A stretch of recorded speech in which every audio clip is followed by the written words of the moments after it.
Muchas gracias. Gracias nuevamente por la invitación a mi vida, en especial a vos por elegirme para acompañarlos en este encuentro, bueno, y compartir esta sesión con tan prestigiosos oradores y amigos. Así que, bueno, muchas gracias. Y bueno, esta, este tema, la verdad que viene un poquito, como dice Carlos, a colación de lo que les comenté hace unas horas atrás en cuanto a la importancia del citoplasma ovocitario, y dentro de todo ese escenario bueno, que un poco le comenté, fue el hecho de la importancia de las mitocondrias. Les comentaba en aquel momento que el día sábado estuve compartiendo una sesión con Carmen Rubio y con Santiago Muné en Colombia, y hablábamos de estos temas, ¿no? De cómo ha ido innovando todo a lo largo de los últimos años, tanto en la selección embrionaria como en el cultivo embrionario y todo lo que hoy en día tenemos. Sin embargo, a raíz de toda esta vorágine de lo que hoy en día encontramos en la parte genética, hay cosas como que van avanzando y hay otras que se van quedando. Creo que hoy en día todos estamos expectantes sobre el PGTA no invasivo en medio de cultivo, y bueno, y todo lo que eso implica para la selección de embriones, y el hecho de evitar la biopsia, y bueno, y todo lo que tiene que ver con el mosaicismo, que lo vamos a ver mañana. Y entonces es como que en el medio estuvo este escenario mitocondrial muy, muy fuerte por un tiempo, y luego fue como omitido producto de esta necesidad de generar nueva evidencia respecto al PGTA. Sin embargo, creo que en esto coincidíamos con Santiago y con Carmen, que no podemos pretender de que los resultados reproductivos dependan de una sola cosa. No podemos pensar de que los buenos resultados reproductivos, ya sea del ovocito, del espermatozoide, como principales causas de la generación de estos problemas, sean solamente un aspecto el que hay que considerar.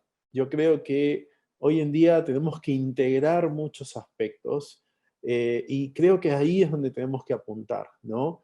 Si es el PGTA no invasivo en conjunto con el time-lapse, con la parte mitocondrial, con la morfocinética, con la metabolómica. Yo creo que hoy en día la inteligencia artificial nos va a llevar y nos está llevando hacia el camino de poder encontrar esos algoritmos que nos permitan unificar todos estos hallazgos que individualmente han sido muy interesantes, pero creo y estoy convencido de que en conjunto van a ser mucho más robustos. Así que yo les voy a contar un poco de la experiencia de lo que hay hasta la fecha publicado en relación al valor del ADN mitocondrial como predictor de implantación, ¿sí? Bueno, es muy importante que recordáramos cuál es la importancia de la mitocondria en las células, ¿no? Sabemos que es una organela fundamental para el control de muchos de los aspectos de la vida celular y de cómo esa célula se mantiene homeostáticamente con su entorno. La mitocondria tiene esa función dual fundamental en la célula, que es tanto la de generar un beneficio, como es principalmente la producción de ATP en cualquier célula somática o en aquella célula relacionada al flagelo espermático, y también al mismo tiempo es una organela que nos permite regular mecanismos de sensor de estrés, es decir, que la mitocondria es la que va a sensar el grado de estrés principalmente asociado al retículo endoplasmático, y ambas van a gatillar una serie de mecanismos dentro de las cuales se encuentra la apoptosis, la senescencia y la necrosis, que son las tres principales vías de control, de las cuales las mitocondrias es la responsable de decir hacia dónde va la célula. Entonces, por un lado, podemos decir que da vida, da energía, genera metabolismo, y por otro lado, dice si esa célula está en vías de morirse. O sea, imagínense cuán importante es esta organela. Como les mencioné en la clase anterior, en la charla anterior, la mitocondria cumple un rol fundamental en la regulación de las vías, tanto las vías iniciales de la apoptosis como en las vías finales de la apoptosis. ya sea la muerte celular por programación de la vía apoptótica o directamente por la activación de endonucleasas y directamente la fragmentación del ADN. Y previamente también está relacionada con el gatillamiento de señales iniciales de la apoptosis, como lo es la externalización de la fosfatidilcerina. Entonces, aquí la vemos en el escenario in situ de cómo esta célula regula principalmente aquellas noxas que están principalmente ocasionadas por los radicales libres, por ejemplo, que son los principales productos de la vía oxidativa de la célula y de los tejidos. Las mitocondrias cumplen un rol no solamente en las células en general, sino en tejidos y órganos específicos. Se sabe que todos aquellos órganos con actividad energética alta, como lo es el corazón, el pulmón, los riñones, etc., tienen una actividad mitocondrial sumamente específica y sumamente sensible. Con lo cual, defectos en la función mitocondrial, por ejemplo en el corazón, como lo vemos en esta diapositiva, asociados a un estrés oxidativo, ¿sí?, en el cardiomiocito, nos puede llevar a la inducción, ¿no?, de una falla cardíaca o una disfunción cardíaca y por lo tanto una enfermedad que nos permita tener un corazón enfermo, ¿sí? Y simplemente producto de alteraciones a nivel del metabolismo mitocondrial y la acción del estrés oxidativo. Entonces la mitocondria es la organela que regula varios procesos celulares. Regula el proceso de inflamación, regula la proteólisis, regula la activación del URP, que es la degradación de proteínas a través del retículo endoplasmático, regula la energía celular, la función celular, y como les dije, el envejecimiento. O sea, imagínense todo lo bueno y al mismo tiempo no tan bueno que gatilla la mitocondria. Sin embargo, la pregunta es, ¿y en el embrión y en el desarrollo embrionario qué rol cumple estas mitocondrias? A lo largo de esos 5, 6 días o hasta 7 días que podemos tener nuestros embriones en cultivo, ¿qué rol cumplirían estas mitocondrias y cómo podemos utilizarlas como marcador de vitalidad o de viabilidad de los embriones, con la idea de que estos puedan ser implantados y de alguna manera ser predecidos de implantación? Hace un par de años Sinamomo mostró un análisis muy interesante de lo que hoy en día tiene que ver la edad en la calidad del ovocito y en la vida reproductiva de la pareja, específicamente de la mujer. Sabemos que a medida que aumenta la edad de la mujer, se van a suceder una serie de cambios moleculares y celulares, principalmente cromosómicos, que van a tener consecuencias realmente graves respecto a la capacidad reproductiva. Una de esas consecuencias es la disfunción mitocondrial. Esa disfunción que está relacionada con que esa mitocondria decaiga en la producción de energía principalmente y por lo tanto esto tenga que ver con un déficit metabólico a nivel del ovocito y consecuentemente del embrión hasta la activación de ese genoma embrionario a partir de la transición del día 2, día 3. El acortamiento de los telómeros es otro de los fenotipos o de las manifestaciones que tiene que ver con el envejecimiento. Las alteraciones en las proteínas que están relacionadas a la unión de los cromosomas, como son las coecinas y securinas, que son proteínas específicas que producto del envejecimiento van a perder su afinidad y por lo tanto son fácilmente lábiles para que ante cualquier desestabilización celular se pierda esa cohesión y por lo tanto los cromosomas se segreguen de mala manera y como vimos en la clase anterior, puede haber un mecanismo de no disyunción o de predivisión que generen aneuploidías en los embriones. Y por último, la estabilidad del uso meiótico, que está relacionado con el correcto ensamblaje del uso meiótico y de la alineación de los cromosomas. Esto también se ha visto que genera inestabilidad con la edad y por lo tanto todas estas son manifestaciones que pueden estar de alguna forma afectando la calidad de nuestros embriones. Y como consecuencia tenemos un alto índice de aneuploidías en los blastocistos.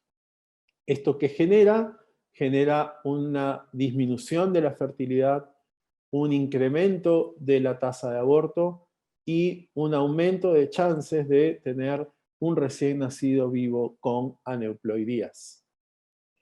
Pero ¿cómo es este comportamiento mitocondrial a lo largo del desarrollo embrionario? No es uniforme, ¿sí? Si analizamos el número de copias de ADN mitocondrial en un ovocito comparado con un blastocisto, en general en todo el espécimen, es verdad, el blastocisto va a tener mayor número de DNA mitocondrial, pero porque hay mayor número de células, ¿sí? Como lo vemos en esta imagen. Sin embargo, en comparación al ovocito y al desarrollo embrionario posterior en estadios tempranos, el ovocito tiene por ser una única célula, tiene una gran cantidad de mitocondrias, y que luego de divisiones sucesivas en el desarrollo embrionario hasta el blastocisto, el número de mitocondrias decae.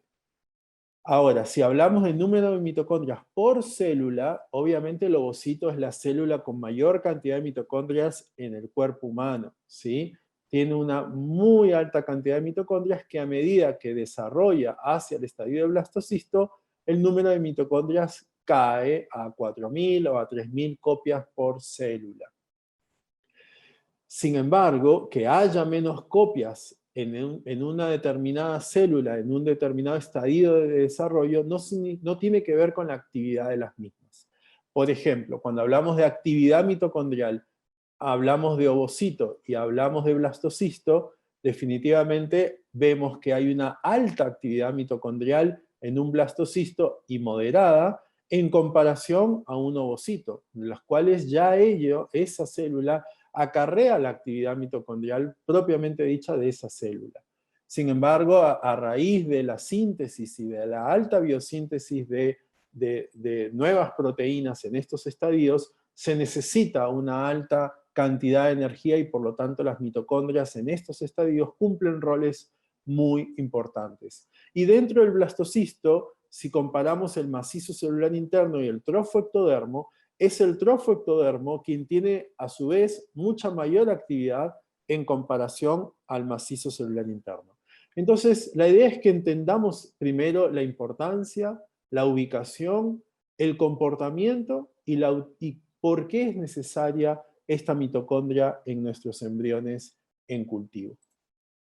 Ahora bien, este es un estudio recientemente publicado donde se analizaron ovocitos de donantes y que fueron donados y algunos ovocitos de pacientes.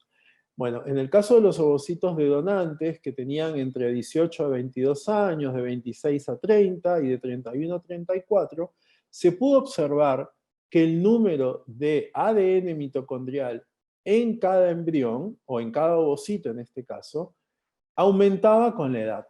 Es decir, que a medida que tengo ovocitos más añosos, el número de mitocondrias aumenta. Y como habíamos visto anteriormente, hacia que me voy al desarrollo hacia el blastocisto, el número de ADN mitocondrial disminuye a lo largo del desarrollo embrionario, lo cual es bastante interesante y corroboraba la teoría que se pensaba. Ahora, si comparábamos embriones de día quinto en blastocisto comparados con blastocistos de día sexto, aparentemente no había diferencias en el ADN mitocondrial entre ambos embriones, ¿sí? Tanto por espécimen como por célula. Entonces, ¿cuál era la propuesta que se pensaba y que se intentaba dilucidar con estas teorías?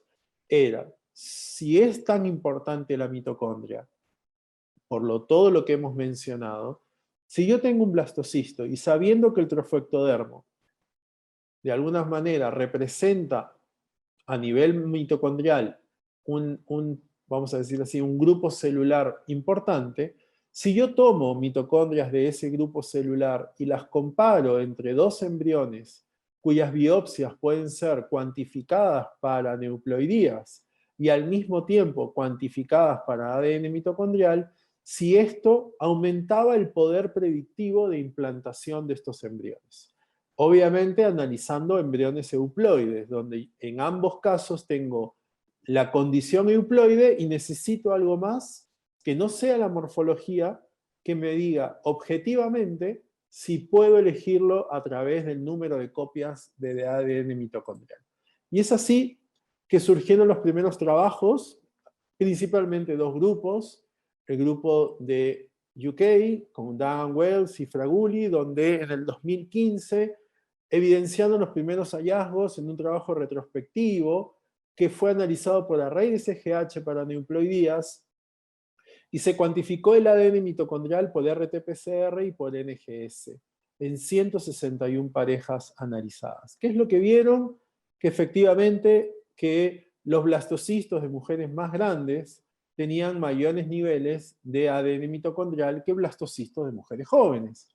Nuevamente, comentando y diciendo de que hay algo que tiene que ver la edad con la cantidad de ADN mitocondrial. Y algo muy interesante, que fue, creo yo, el puntapié para seguir una línea de investigación, fue que los embriones aneuploides tenían diferente carga de ADN mitocondrial en comparación con los euploides. Cosa que era interesante, como les dije, porque permitía diferenciar de alguna forma entre euploides y aneuploides basándonos en un valor objetivo. Y cuando hablaron de, esto fue por plataforma de RT-PCR, y cuando lo analizaron por NGS, que tenía una mayor sensibilidad y de una mayor tasa de detección de ADN mitocondrial, esta diferencia se hizo más clara. Es decir, diferenciar euploides de aneuploides era bastante claro gracias al ADN mitocondrial. Con lo cual, de este primer trabajo se pudo obtener este resultado, que el ADN mitocondrial aumentaba con la edad y al mismo tiempo era distinto entre euploides y aneuploides. Y más aún, pudieron diferenciar dentro de aquellos euploides retrospectivamente, cuando diferenciaron los que implantaron de los que no implantaron, observaron una diferencia significativa a favor de que cuando implantan, la cantidad de ADN mitocondrial era menor. Y es así que establecen un valor de corte para el número de copias de ADN mitocondrial de forma relativa, considerando que a partir de este valor de corte, aquellos embriones que se encontraban por debajo de ese valor tenían aproximadamente un 50% de tasa de implantación. Mientras que aquellos embriones euploides que estaban por encima de ese valor de corte, la tasa de implantación fue 0. El otro grupo es el grupo de IBI, donde de alguna manera ellos intentaron realizar la misma experiencia, y Díaz Juan publicó en el mismo año un trabajo retrospectivo de single embryo transfer y de double embryo transfer en 10 pacientes mediante la plataforma de array SGH y la cuantificación de RT-PCR para el ADN mitocondrial. Y observaron cosas similares, que el ADN mitocondrial en embriones de día 5 y en día 3 se podía diferenciar entre aquellos que implantaban y aquellos que no implantaban. De alguna manera similar a lo que el grupo de Dagan Wells había evidenciado. Y es así que se genera el score mitocondrial que nos permitía poder elegir dentro de un pool de embriones euploides, elegir aquellos de acuerdo al número de copias relativa de ADN mitocondrial, cuál de estos embriones eran los más factibles para ser elegidos.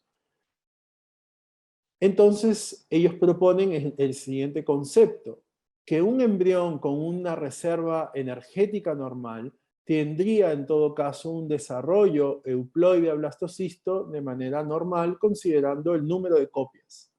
Sin embargo, un embrión en condiciones de estrés energético, es decir, de falta de producción de ATP, se necesita, por un mecanismo de compensación energética, la producción de mayor mitocondrias y por lo tanto, al mismo tiempo, mayor nivel de ADN mitocondrial. Ese fue el concepto que se planteó en el año 2015.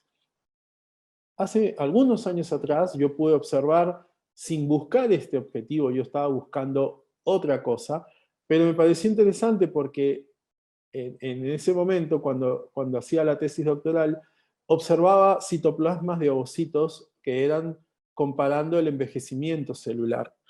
Y al lado izquierdo tienen un citoplasma de un ovocito humano, donde pueden ver la condición de una paciente joven, eran ovocitos de donantes, y las mitocondrias son estas esferitas oscuras que son muy distintivas en el citoplasma ovocitario y hay muchas de ellas, y esto la verdad que es bastante interesante ver el comportamiento del tamaño y de las crestas mitocondriales.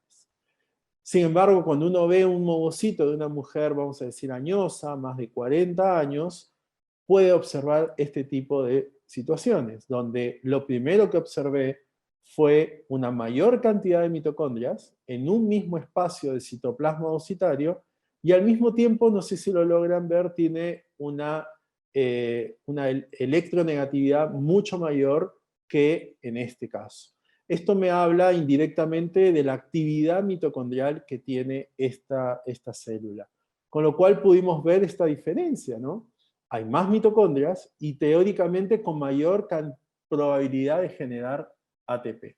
Esto, para que lo entiendan fácilmente, sería la propuesta que mostraba Díaz Juan. Ovocito joven, no estresado, ovocito añoso, tal vez estresado energéticamente, con necesidad de compensar ese déficit por el aging, ¿sí? Entonces, si yo podía analizar este comportamiento, podría llegar a elegir embriones euploides a través de este concepto. Así como suena, hicimos nuestra primera experiencia en el año 2017, donde retrospectivamente analizamos el ADN mitocondrial de embriones euploides, analizados por NGS, ambas, tanto la euploidía como el ADN mitocondrial. Fueron 270 blastocistos estudiados por la plataforma VeriSeq de Illumina.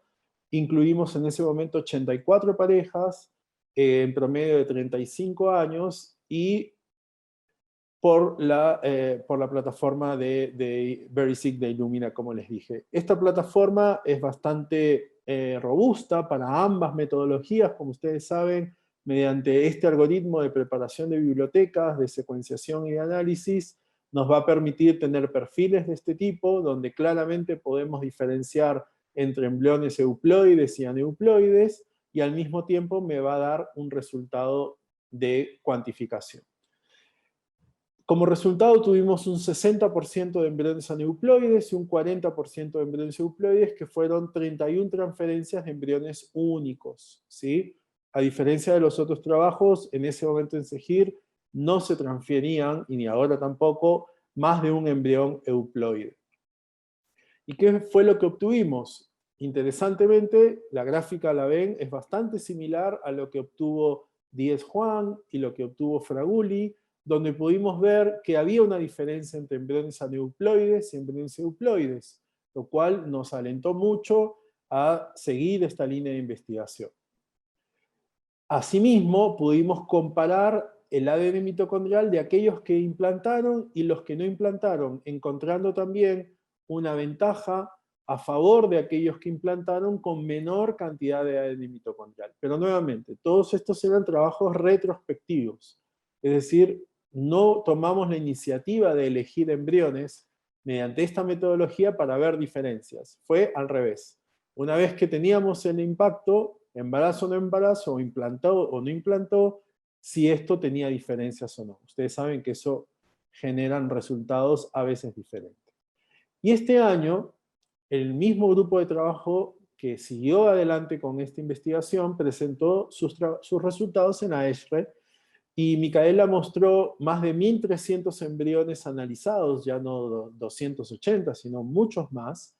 Y dentro de los hallazgos que encontró fue que, de igual manera, encontró que había diferencias de ADN mitocondrial entre embriones euploides y aneuploides, lo cual fue bastante bueno, que al mismo tiempo la edad tenía que ver con la cantidad de ADN mitocondrial, que nosotros también lo habíamos visto. Sin embargo, en este punto, con una mayor cantidad de embriones transferidos, no encontró una correlación con la implantación. Y es así que siguieron apareciendo trabajos del mismo grupo de Fraguli, ¿sí? En el año 2017 ya, 2 años después del primer trabajo, retrospectivo también, donde estudiaron 1505 blastocistos euploides, pero la cuantificación de ADN mitocondrial fue hecha de forma ciega, ¿sí? Con lo cual no se sabía qué embriones habían tenido determinada cantidad de ADN mitocondrial, lo cual le daba de alguna forma un valor agregado a este estudio retrospectivo, ¿sí?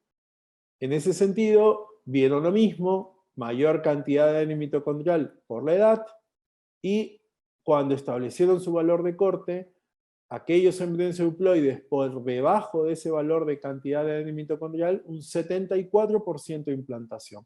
Pasaron de un 50 a un 74%, y cuando estaba por encima del valor de corte, la implantación fue cero, incluso en embriones euploides, en 33 de ellos. Treff, en el 2017, hizo un trabajo retrospectivo en 187 pacientes, donde transfirieron blastocistos dobles, pero la característica que eran masculino y femenino, pero solo aquellos donde nacieron uno de ellos, para poder identificar cuál fue el embrión que se había implantado.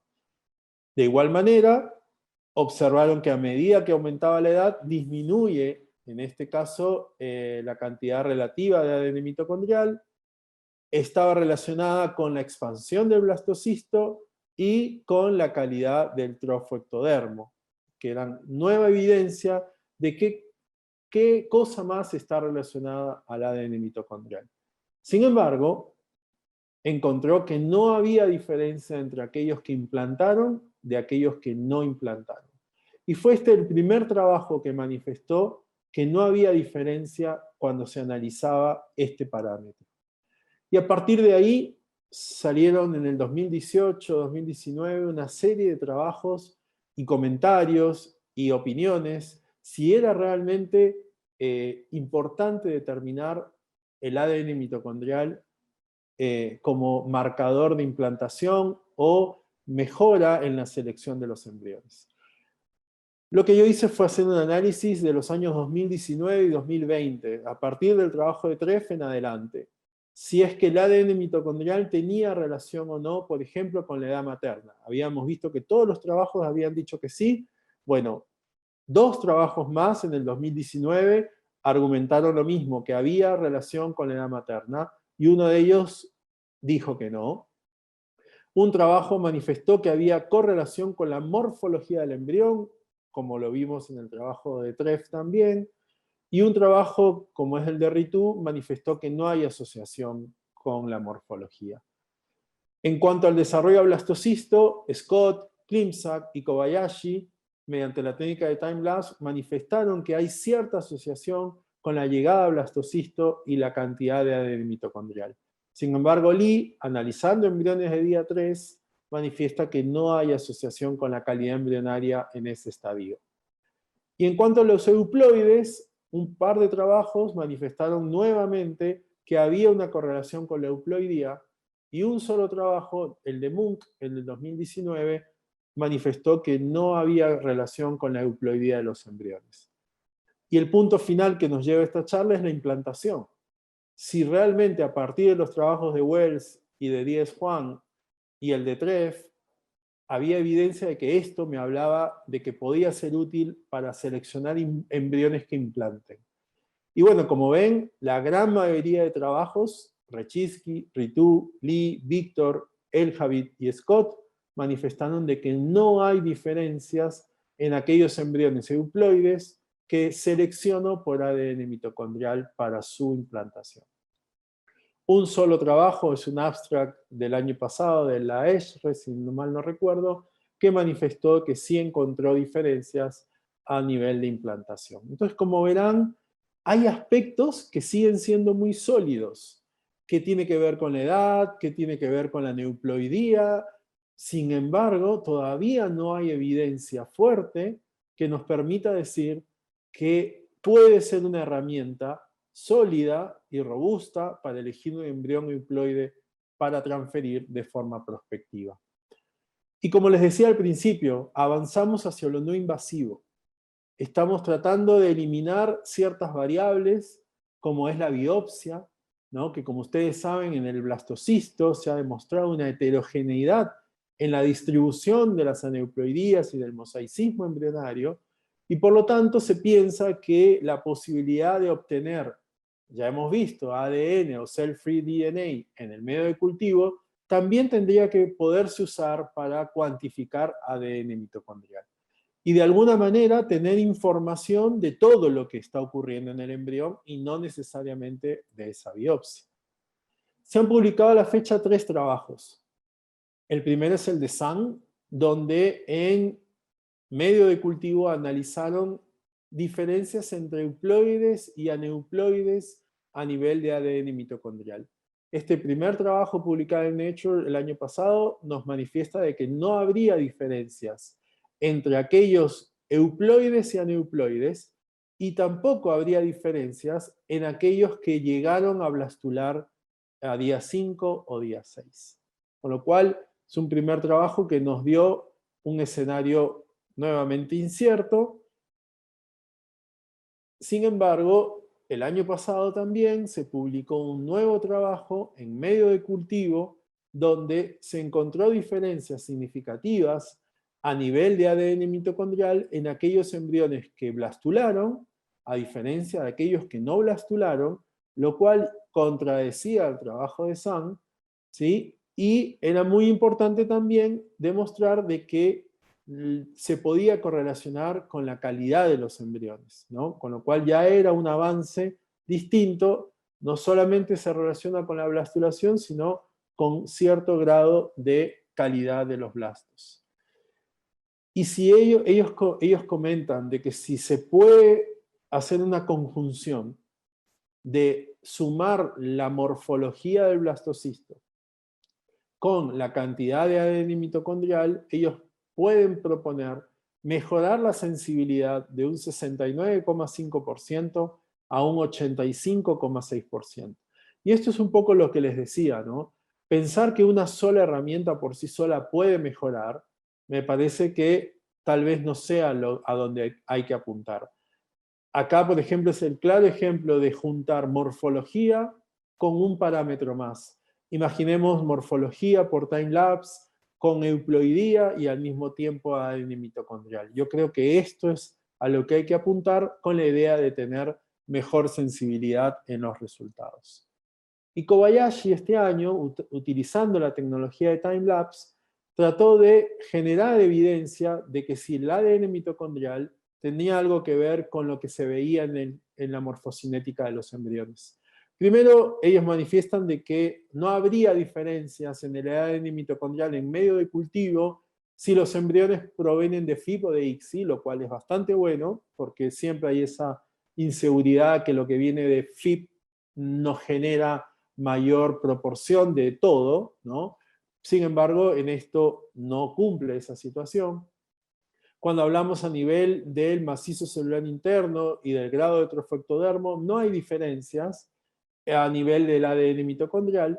Sin embargo, lo que ven a través del time-lapse fue que aquellos blastocistos que clivaban temprano y al mismo tiempo blastulaban antes, tenían menores niveles de ADN mitocondrial.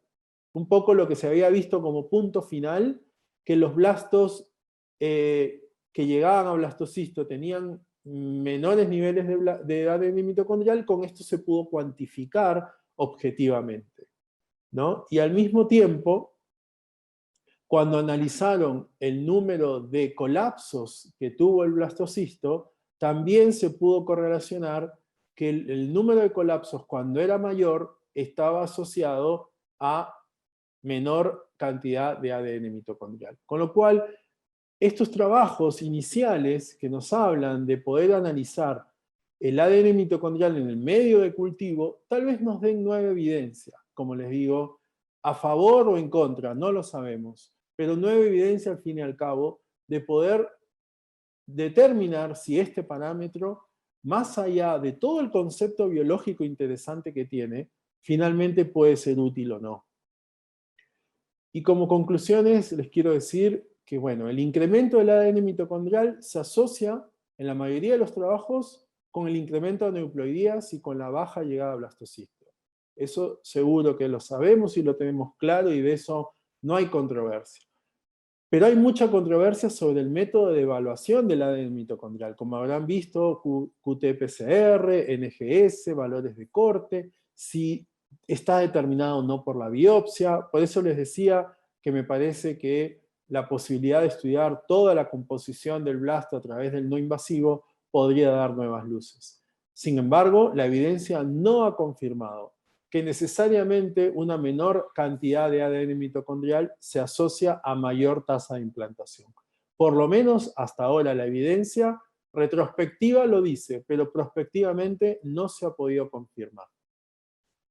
Los estudios de ADN mitocondrial no invasivo podrían brindar nueva evidencia, no necesariamente diferente, pero sí seguramente mayor robustez a los resultados y poder tomar mejores determinaciones basadas en evidencia. Muchas gracias.